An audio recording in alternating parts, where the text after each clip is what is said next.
시작할까요? 네. 네, 반갑습니다. 정호고등학교 교사 김영환입니다. S고등학교라고 합니다. 오늘 제목은 이런 제목으로 하려고 하고요. 그래서 중학교에서 근무를 많이 하다 보니까 고등학교는 또 오랜만에 올라와가지고 여러 가지 좌충우돌을 하고 있고요.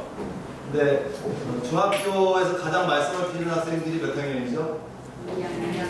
네, 그래서 고등학교 학생들은 그래도 뭐 학력 차이나 뭐 학생들 생활 수준과 생활 태도나 그런 게 다르지만 그래도 중2 학생들보다는 말썽 피는 고1이 그래도 수준은 좀 괜찮더라고요.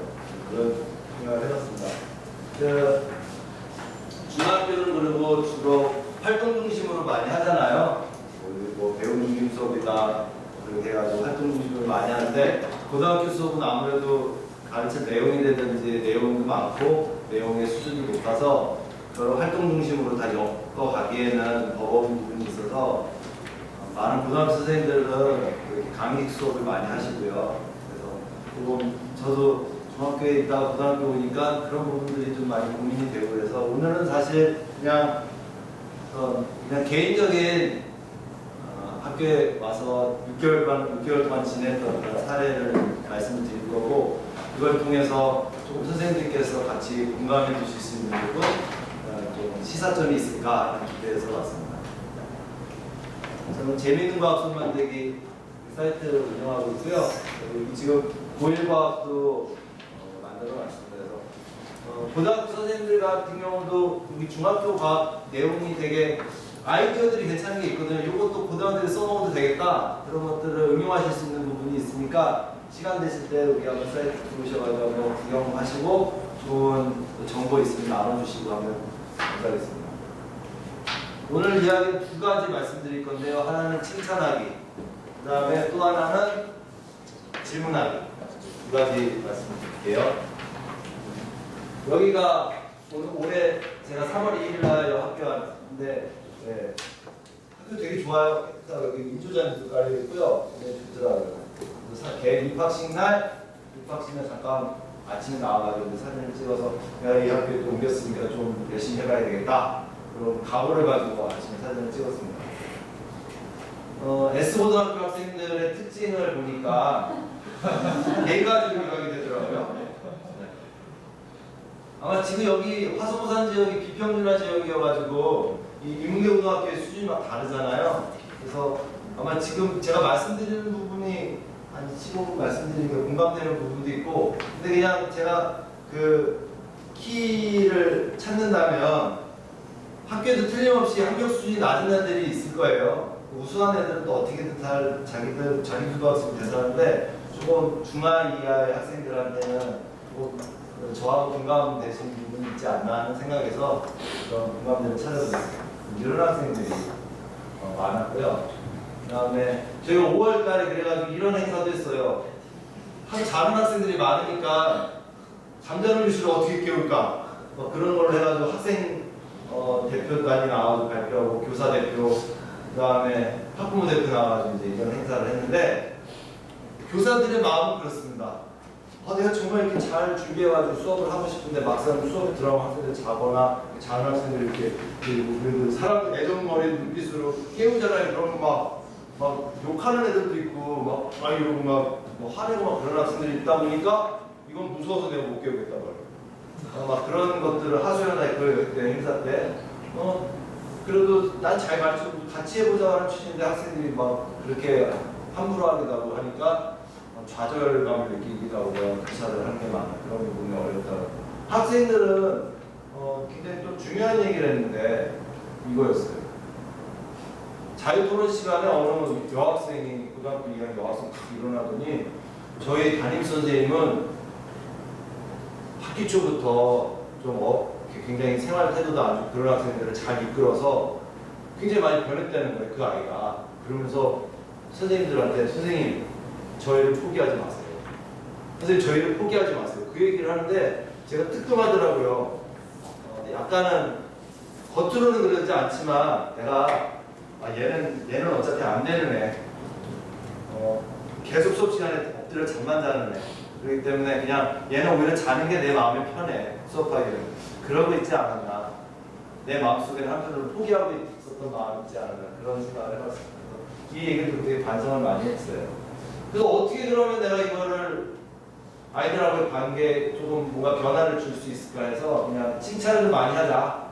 그래서 장점을 좀 발견해주고 긍정적으로 대해주자는 것이 제가 생각했던 방법이었습니다. 그래서 3월부터 이걸 했어요. S고는 뚱뚱학교입니까? 한번 해보실래요? 애들하고 4시간 이걸 합니다. 3월부터.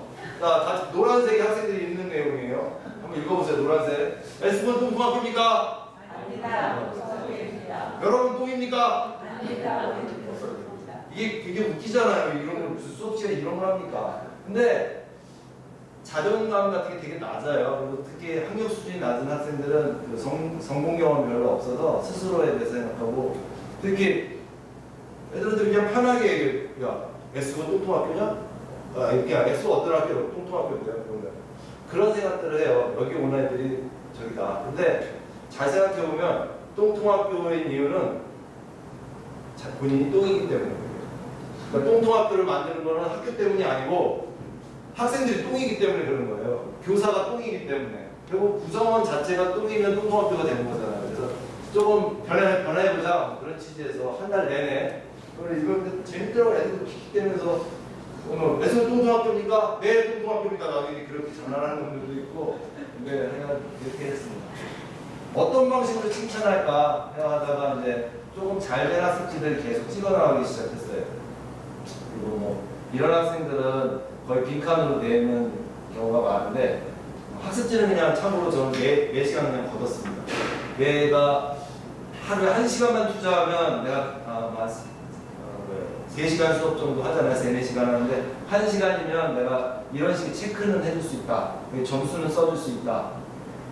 뭐 여기가 주절주절 써주지는 못하지만 뭔가 흔적을 남겨줄 수 있다는 목표를 가지고 했는데 그냥 나름대로 저는 검사하는 거에 부담과 시간 투자 대비 얻을 수 있는 것들이 되게 많았습니다. 어떤 부분들이었냐면 그래서 이 학생 같은 경우는 학습지 이날은 하나도 안 치는데 이날은 여기 하는 거예요. 이런 것들을 얼른 포착해서 사진을 찍어서 수업 시간 시작하면서 이제 공개를 하고 공개적으로 칭찬을 해 나가는 거죠. 그리고 하다 보니까 학습지 내용을 잘못 적은 것도 발견해서 수업 시간 5분 전시 학습 확인할 때 이걸 보여주면서 이렇게 그린 학생들이 혹시 이렇게 그리지 않았니? 이런 거 얘기해주고 이런 내용들은 또 내용이 많아서 적지 않은 학생들도 많잖아요. 그래서 다시 한번 보여주고 학습지 정리하게끔 일부러 하고요. 잘된 학습지 이렇게 보여주고 뭐 이렇게 막 쓴 내용에 대해서 조금 피드백을 해주고요. 그리고 제 수업을 보고 싶어가지고 학생들 모습도 좀 확인해 보려고 동영상을 찍어봤어요. 동영상을 일부러 캡처한 건데 여기 자는 학생 있잖아요. 데리고 나옵니다. 여기 앉혀놓습니다. 뭔가 작업을 하더니 모든 활동하는 것들이 보여요. 그래서 굉장히 이게 수업에 대해서 거부를 많이 하는 학생이고 기초학력이 떨어지는 부분이 있는데 그래도 이렇게 해서 다음 시간에 상현이가 이렇게 변했어요. 너희들하고 선생님 증거물이 있으니까 한번 볼래? 이렇게 보여주면 상현이 자체도 좀 머쓱하지만 본인의 긍정적인 피드백을 갖는 걸로 해서 조금 저를 대하는 태도가 거부적인 태도가 아니고 그래도 좀 부드러워지더라고요. 선생님이 그냥 그래도 뭔가 칭찬을 하려고 하는구나. 그런 해서 좀 관계가 많이 부드러워지는 그런 경험을 했습니다. 이런 것도 수업 시간에 계속 아이들하고 같이 읽어보고 얘기하고요. 그 다음에 이게 이제 자기평가가 학습지 안에 있는데 결국 학습이라는 거는 교사가 아무래도 지금 이게 화면을 열심히 보고 계시지만 정말 화면을 열심히 보고 계시는 걸까요? 지금 시간이 집에 갈 시간이 가까워지기 때문에 뭐 집 생각하고 계시는 건 아닐까요? 그렇습니다. 그래서 학습의 책임은 본인이고 그거는 본인만이 알고 있는 거잖아요. 그래서 스스로 자기 점수를 계속 체크하게 합니다. 그래서 이제 뭐 이렇게 3점을 표시하는 학생도 어느 날 갑자기 수업 시작할 때 나오라고 해가지고 뭐 보상을 해주고요. 초코파이라도 주고 사탕이라도 주고 이렇게 했고요. 또 어떤 식으로 칭찬을 했냐?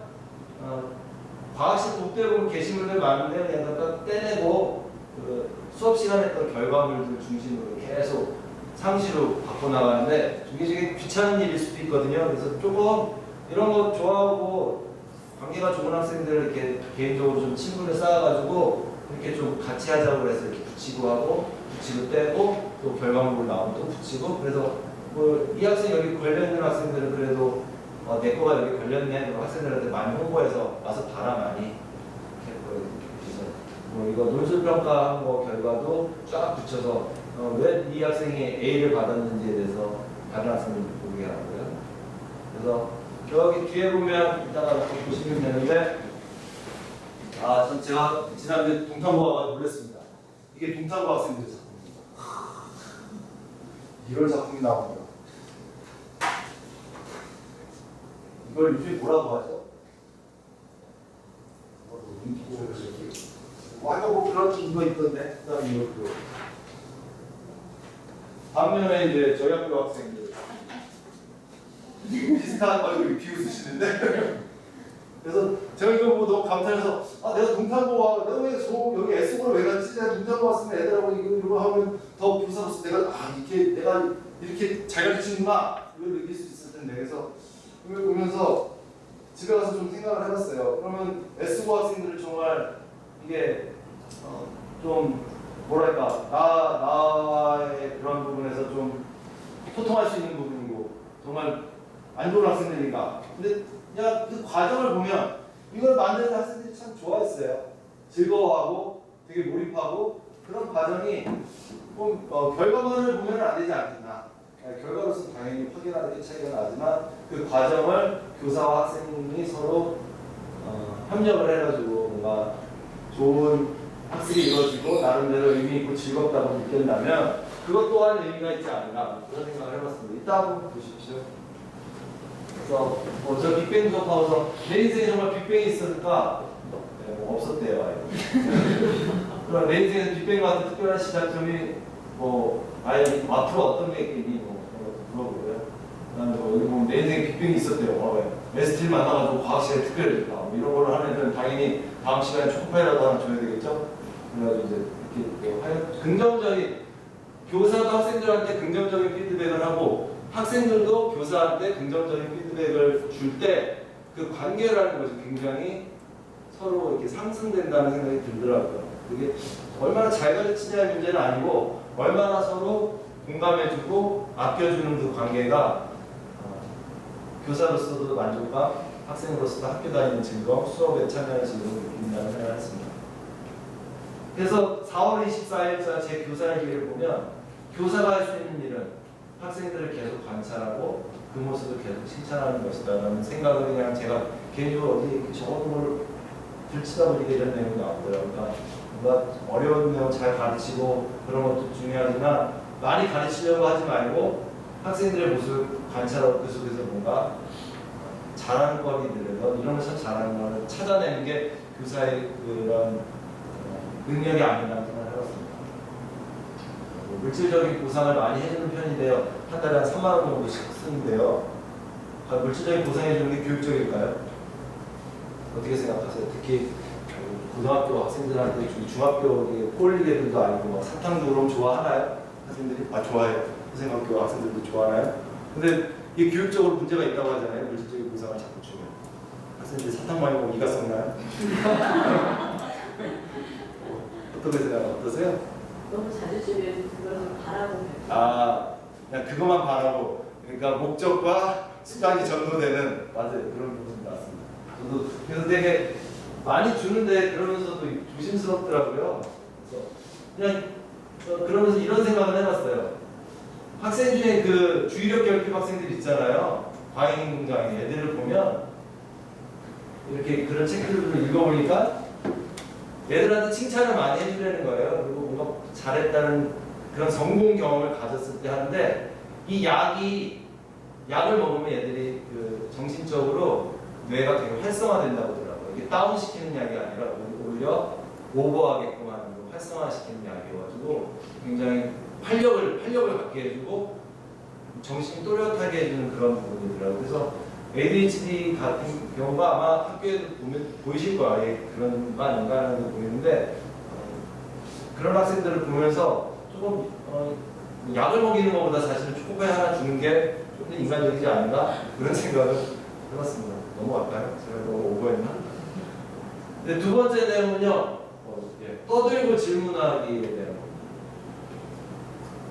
모든 활동을 많이 해보려고 하는데, 왜냐하면 제가 강의하면 강의가 재미없기 때문에 학생들이 많이 자거든요. 그래서 제가 강의는 좀 줄이고 어떻게든 누가 애들끼리 떠들라고 하는데, 제가 제일 수업 시간에 수업 동영상을 분석해 보니까 떠들어. 왜 안 떠드니? 떠들어야지. 그 다음에 크게 읽어. 크게 말해. 그걸 되게 많이 하더라고요. 그 떠들기는 어떤 학습 효과가 있을까요? 떠들기는. 이건 아마 동영상 EBS에서 전에 나왔던 동영상 보시는 분이 계세요. 미국 뉴욕에 있는 유대인 명문 종합대학인 예시바 대학교입니다. 이곳에서 우린 놀라운 광경을 볼 수 있습니다. 그래서 이제 뒤에 이 내용들을 쭉 보면 떠들기가 학습 효과가 있다는 거잖아요. 왜냐하면 학습 효율성 피라미드를 보면 연구자들이 그 결과를 보면 교사가 아무리 열심히 잘 설명하고 하더라도 5%의 학습 효과가 있다고 합니다. 그런데 서로 설명하게 하는 거, 서로 떠들게 했을 때 그 학습 효과는 이 효과를 능가하는 거죠. 어마어마하게 능가하는 거죠. 그래서 학생들한테도 이 동영상을 보면서 이제부터 선생님이 아무리 내가 잘 가르친다고 하더라도 너희들이 40명 학생들이 이 내용을 정말 다 이해했을까? 그런 의문을 던지면서 선생님이 이제부터 내가 떠드는 것보다 너희들이 떠드는 게 더 중요해서 서로 설명하기를 할 거다 이제 해서 서로 설명하기 활동을 시작합니다. 그래서 거기 원고 보시면 그리고 서로 설명하기를 하면서 이거 어떻게 하는 거야? 뭐 이거 나중에 집에 가서 읽어보십시오. 이 얘기는 제가 한 얘기는 아니고 최근에 나오는 교육학 관련 책에 보면 이거 어떻게 하는 거야 라는 그 질문 내용이 참 많더라고요. 그걸 한번 여러 책에서 발췌했으니까 한번 읽어보시고요. 왜 질문이 그럼 중요하냐? 선생님한테 들었던 때문에 99%는 나중에 기억이 나지 않지만 내가 했던 질문은 상당히 많이 기억이 난다고 합니다. 그래서 많이 질문해라. 그러면 이거를 그러면 제 수업에서 어떻게 녹여낼 수 있을까를 고민해봤는데 이렇게 갑니다. 학습지를 먼저 쫙 나눠주고요. 무조건 읽습니다. 크게 아까 그 예시바 대학교에서 했던 것처럼 막 무조건 크게 읽어요. 근데 그게 질문이 있으면 답이 있잖아요. 근데 답을 찾으라는 질문이 아니고 그 활동이 아니고 내용을 먼저 한번 읽어봄으로써 뭘 배울 건지에 대한 그거를 깨우라는 거죠. 인지구조를 깨워서 한번 답을 찾으면 그냥 읽어라. 크게 읽어라. 그 다음에 이제 학습지와 관련된 동영상을 보여주면 그게 거꾸로 수업 동영상이 될 수도 있고 일반 학습 관련 동영상이 될 수도 있고 시청을 하는 거예요. 그런데 제가 이걸 해보니까 저는 수업을 되게 학생들하고 해서 굉장히 재밌게 잘하고 있다고 했는데 수업 동영상을 앞에 놓고 학생 쪽으로 찍어보니까 어떤 문제가 있었냐면 저는 되게 막 학생들이 집중력도 좋고 호응도 좋고 좋은 수업을 했는데 이렇게 보니까 딴짓하는 학생들이 보이는 거예요. 군데군데. 그리고 전혀 학습과 무관한 행동을 하는 학생들도 많이 보이고 아 이건 내가 착각이었구나. 나는 이 40명의 학생들이 온전히 수업에 몰입하고 있다고 생각을 했으나 그건 나의 착각이었어.